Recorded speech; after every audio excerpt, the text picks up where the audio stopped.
In this video, we're going to have a look at pedigree diagrams and how to interpret them. So this is a pedigree diagram. It shows a family tree of individuals with and without a disease. So let's have a look at what the symbols mean. So if you have a circle that is empty, like this one, that is an unaffected female.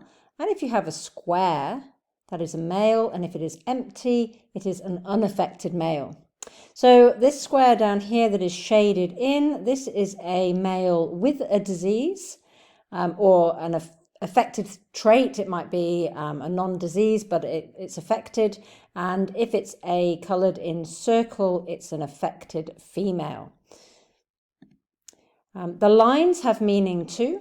So if the line is horizontal between the middle of two shapes, like this line here, that means that they have married. So we've got a male and a female that have married, and they have had children. So the vertical line dropping off their married line, that means that they have children, and these are their children. So this child here is their firstborn, and that is a firstborn female, and this is their second child here, that's their secondborn son, and he has the disease.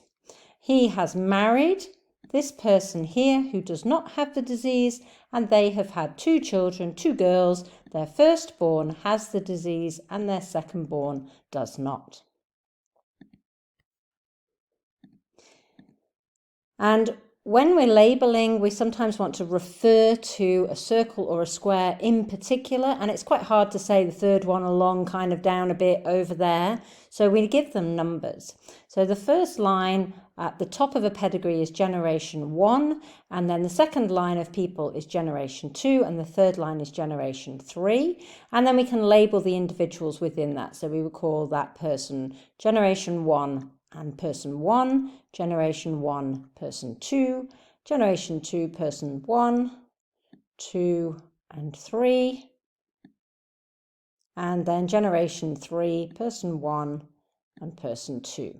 So now I can say I want to look at the cross between generation 2, person number 2, with generation 2, person number 3. And it becomes much clearer which part of the pedigree you are referring to. So let us try to interpret this pedigree diagram, and we've got a few clues. If you have in your diagram two parents who do not have the disease, but they go on to have a child with a disease, it is quite likely, as would be my first most likely option, that the thing causing the disease is a recessive allele. In other words, I'm going to use A's in here, a small a. And that means anybody with the disease is little a, little a. So this person here, little a, this boy, and at the bottom here, this girl is little a. Because they have the disease, it's a recessive disease, and in order to show a recessive disease, you have to have both the alleles being the same and both being recessive. And that means for this person, I'll just change colour to make it obvious, for this person to get a little a genotype, it must have got a little a from mum and a little a from dad. But neither mum nor dad show the disease, so their other allele, because everybody always has two alleles for each characteristic, their other allele has to be a capital letter. So it has to be the dominant trait, which means dominant means normal or not showing the disease in this case. Both the parents here are heterozygous, big A, little a.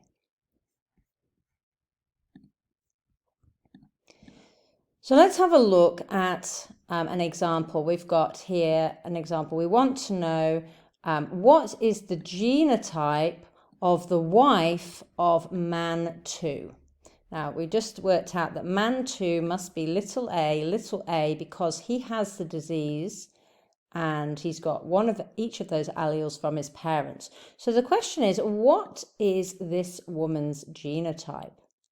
So we can work this out because of this person here.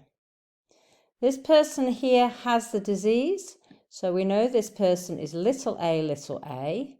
It must have got, she must have got one little a from dad. There it is. Just change colour so that we can see. So we've got one little a from dad there. And that is down here from dad. So this girl must have got the other little a from mum. And because mum does not have the disease, her other allele must be a capital letter. So in answer to the question, the man's wife is big A, little a. But what about the other daughter? The other daughter has got a little a from dad and must have got something from mum. Can't be the little a, or they would have the disease, so it must be the big A inherited from mum. So that's how we can use a pedigree to work out a family's genetics.